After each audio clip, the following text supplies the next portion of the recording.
कहानी का नाम उमर और जादुई लंच बॉक्स। हर सुबह जब स्कूल की घंटी बजती तो तमाम बच्चे दौड़ते हुए क्लास में चले जाते सिवाय उमर के। उमर आहिस्ता आहिस्ता सांस लेते हुए चलता। उसकी शर्ट अक्सर पेट से तनी होती और उसे सीढ़ियां चढ़ना भी मुश्किल लगता। उमर 9 साल का एक समझदार मगर थोड़ा सा सुस्त लड़का था। उसे बाहर का खाना बहुत पसंद था। बर्गर, पिज्जा, फ्राइज और ठंडी बोतलें उसकी कमजोरी थी। स्कूल से आते ही वो अपने बैग को एक तरफ फेंकता, टीवी ऑन करता और चिप्स का पैकेट लेकर देर तक बैठा रहता। रफ्ता रफ्ता उमर का वजन बढ़ता गया। कभी जो यूनिफॉर्म ढीली होती थी अब तंग लगने लगी, कभी जो रेस में आगे होता था अब पीछे रहने लगा। स्कूल के स्पोर्ट्स डे पर भी वो सबसे पीछे रह गया। दिल छोटा सा हो गया था।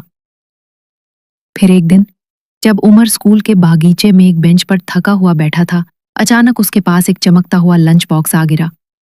जब उसने हैरत से बॉक्स खोला तो एक रोशनी सी निकली और एक छोटी सी आवाज सुनाई दी, मैं हूं तुम्हारा सेहत का जादू। अगर तुम मुझे रोज इस्तेमाल करो तो तुम फिर से ताजगी महसूस करोगे। उमर घबरा गया, मगर तजस्सुस के मारे उसने लंच बॉक्स के अंदर झांका। बॉक्स में था रंग बिरंगी सब्जियों का सैंडविच, एक सुर्ख सेब और नारियल पानी का एक छोटा सा डिब्बा। उमर ने पहले तो मुंह बनाया, लेकिन फिर एक बाइट ली और उसे हैरत अंगेज तौर पर मजा आ गया। अगले कुछ दिनों तक उमर ने बाहर के खाने से दूरी इख्तियार की। रोज वो जादुई लंच बॉक्स खोलता और सेहतमंद खाना खाता। टीवी की जगह अब वो शाम को पार्क जाता, दौड़ता, साइकिल चलाता और दोस्तों के साथ खेलता। कुछ हफ्तों बाद ही उसकी यूनिफॉर्म दोबारा आरामदेह लगने लगी। चेहरे पर ताजगी थी, आंखों में चमक और जिस्म में चुस्ती।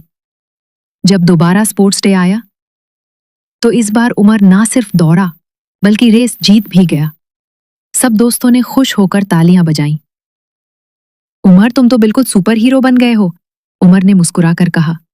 मुझे मेरी सेहत का जादू मिल गया है और वो जादू सिर्फ एक अच्छे खाने में छुपा है। सबक: जंक फूड हमेशा दिल लुभाता है, मगर असल ताकत और खुशी सेहतमंद खाने, खेल कूद और एक एक्टिव जिंदगी में होती है।